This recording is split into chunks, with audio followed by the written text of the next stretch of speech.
پاکستان له ملا یعقوب سره دښمني اعلان کړه. پاکستان طالبانو ته خطرناک خبرداری ورکړ. تازه بلاول بوټو زرداری څه ویلي او طالبانو ته کوم پیغام ورکړی؟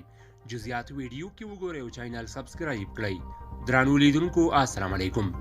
د پاکستان د بهرنیو چارو وزیر بلاول بوټو زرداری له دویچه ویل سره په خبرو کې ویلي چې د پاکستان د تحریک طالبان ډلې هیڅ ملګری هیواد د پاکستان ملګری نشي کېدای. هغه په دې خبرو کې د افغانستان د طالبانو واکمنې ادارې ته اشاره کړې چې پاکستان یې د پاکستاني طالبانو سره په ښو اړیکو او ورته په پناه ورکولو تورنوي. د طالبانو حکومت د پاکستان یاد شوي تورونه تل رد کړي دي. د پاکستان د بهرنیو چارو وزیر په تازه مرکه کې دا هم ویلي چې د پاکستان له تحریک طالبان سره د افغانستان د واکمنې ادارې اړیکې تر یو ځایه د دغه هیواد د مخکینی صدر اعظم عمران خان د حکومت د متناقضو پالیسیو پایله ده.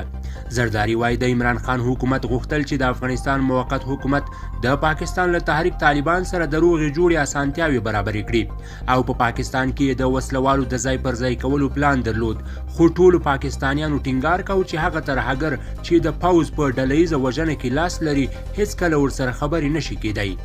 زرداری ویلي د پاکستان نوي حکومت او پوځي مشرتابه له ترهګرو سره د خوشحالولو پالیسي پای ته رسولې ده او یو ځل بیا یې ټینګار کړی چې د افغانستان واکمنه اداره له پاکستان سره د ګډې پولې د ساتنې او امنیت وړتیا نه لري. د پاکستان د کورنیو چارو وزیر ویلي هیواد یې په خپله خاوره کې له ترهګرو سره د مقابلې توان لري، خو تر څو چې له افغانستان د ترهګرو ګواښونه هوار نشي پاکستان به له امنیتي ګواښونو سره مخ وي. هغه دا هم ویل چې افغانستان ته به وویل شي چې د پاکستان په وړاندې د دغه هیواد د تروریستي ګواښونو په وړاندې د مبارزې په برخه کې ناکامي د دواړو هیوادونو پر دوه اړخیزو اړیکو اغیزه کولی شي.